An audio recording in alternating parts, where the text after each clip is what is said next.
그 인슐린이라든가 그 에피네프린 같은 경우는 예를 들어서 설탕을 먹으면 인슐린이 이제 많아지는데, 그것은 그 몸 안에 있는 ATP를 ADP로 그 가수분해할 때에 칼슘이 나오게 된다. 이 칼슘이 포타슘을, 혈관 속에 있는 포타슘을 그 조직으로 들어가게, 셀 속으로 들어가게 하는 역할을 한다. 다시 말해서 인슐린과 이프네프린은 포타슘을 떨어뜨린다.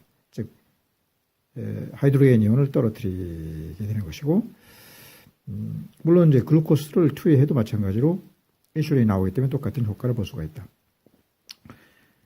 이 여러 가지 강심제 중에서 칼슘 채널 아고니스트인 디기탈리스는 셀의 그 안으로다가 칼슘이 들어오게 된다.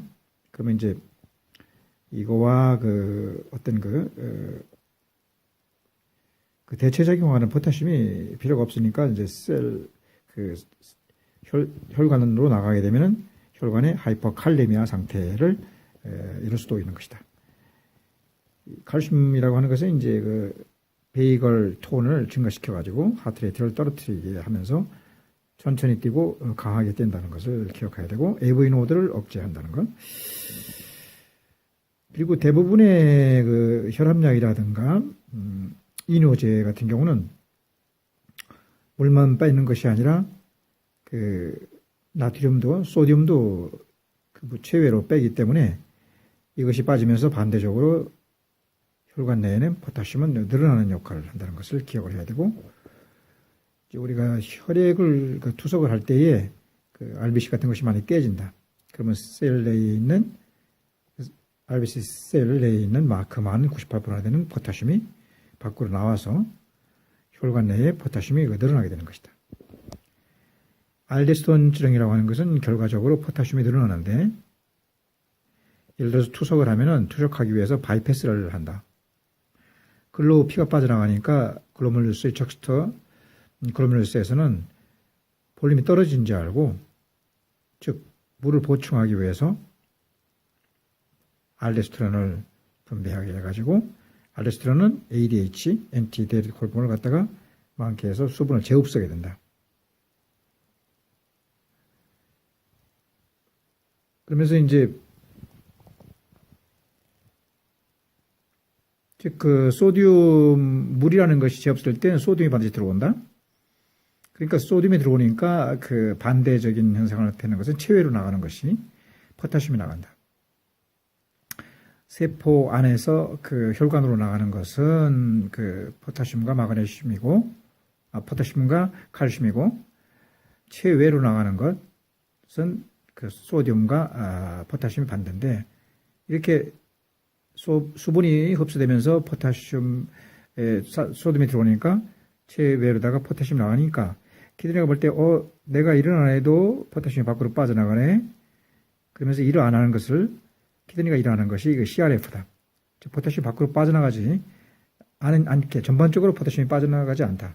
알데스테론증으로 인해 가지고 포타슘이 빠져나가는 것보다도 더 많은 그 포타슘이 그 체 내에서 쌓이게 되니까 알도스테론증이라고 하는 것은, 즉 투석에 의한 알도스테론증이라고 하는 것은 포타슘이 늘어나는 것을 말하는 것이고, 이온 교환 수지라는 것이 있다. 그러면 황산 같은 것은 H2SO4인데 여기서 그 HSO3 이것이 마이너스가 그 양이온인 포타슘을 이렇게 흡수해 버린다. 이온이라는 것은 양이온, 음이온인데 이 양이온을 갖다 흡수하는 것이 HSO3 같은 그 이온 교환 수지고, 비본이라는 것은 바이카보네이트를 갖다 줄임말로써 뭐 예를 들어서 NaHCO3처럼 이런 것은 이제 투여하게 되면 HCO3가 많아지니까 이것이 가수분해 되면은 NaOH와 H2O와 CO2가 된다. 그래서 그 밸런스가 메타볼릭 애시도시스 상태 혹은 레스피레 애시도 상태에서 오른쪽에서 왼쪽으로 움직이게 된다. 그러면서 수소이온이 작아지니까, 즉 포타슘이 작아지게 되는 역할을 하게 되는 것이고, 이것을 다시 이제 앞에 것을 다시 요약해 보면은 소듐과 포타슘은 서로 그 반대 제공을 한다. 몸 안에서 그 몸 안으로다가 이제 소듐하고 물이 흡수가 되면은 포타슘 밖으로 나간다고 아까 얘기했고, 그럼 포타슘과 칼슘은 대체작용으로 한다 해가지고 셀 안으로다가 칼슘이 들어오면은 포타슘이 그 혈관으로 나오게 되는 것이고, 이 칼슘을 조절하는 것은 또 그 마그네슘이다. 이 칼슘과 마그네슘보다 더 중요한 건 비타민 D인데, 이것은 적어도 하루에 8시간 이상 햇빛을 쬐야만이 흡수가 되는 것이다. 포타슘의 정상적인 양은 그러니까 3.5 내지 그 반대로 해가서 5.3인데, 예를 들어 5.7 이상이 되면 이제 CRF라고 하는데, 이때는 이제 크레아틴이 0.5 이상 돼야 된다. 6, 7 이상 올라갈 수가 있는데, 포타슘이 이제 5.3하고 그 5.5라고 하면은, 그래서 약간 올라간 것이다. CRF 상태도 아니고, 이 게이지 변화는 없지만은, 약간 포타슘이 올라갔을 때는 음식을 조절해야 한다. 그래서 바나나나 시금치 같은 건 가능하면 좀 잘 익혀 먹고, 이 이뇨제 대체 먹어도 좋다. 이뇨제라든가 뭐 다티라퓨 같은 것을 써가지고 포타슘을 떨어뜨리는 게 좋겠고, 포타슘이 5하고 5.5하고 6 사이에서는 피크 T가 올라가고 T파가 올라가고 QRS가 오히려 좁아진다.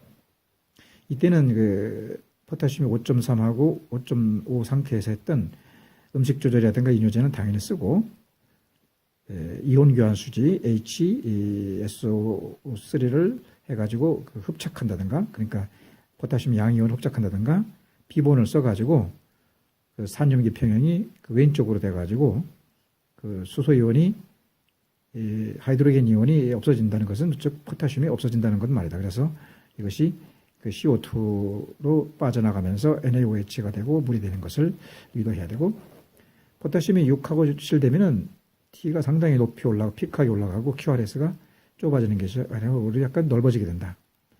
그러니까 QRS 정상적이 2칸인데 2칸 이상이 된다는 얘기다.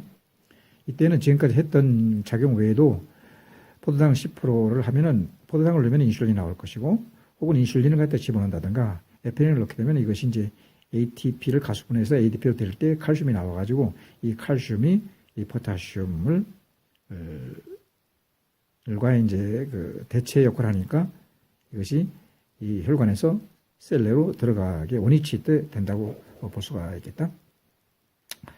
그리고 포타슘이 7 이상 되면은 QRS가 상당히 커지게 된다. 2칸 이상이 된다는 것인 얘기고, 그러면 지금까지 했던 1부터 7, 8까지의 그 기능화에 더해서 칼슘, 염화칼슘, 그 제설제라든가 혹은 그 다이얼리시스 투석을 해줘야 된다. 그래서 이것을 일명요약하게 보면은 3.5하고 5.3에서 약간 올랐을 때는 1, 1을 쓰고, 5.5부터 6까지는 3, 4를 쓰고, 6부터 7까지는 뭐 5, 6, 7, 8을 쓰고, 그 다음에 7 이상일 때는 8, 9번을 8, 9, 10을 써야 된다. 이상 총 10가지 그 약물들이 포타슘이 그 정도에 따라 가지고 투여가 되는 것이다.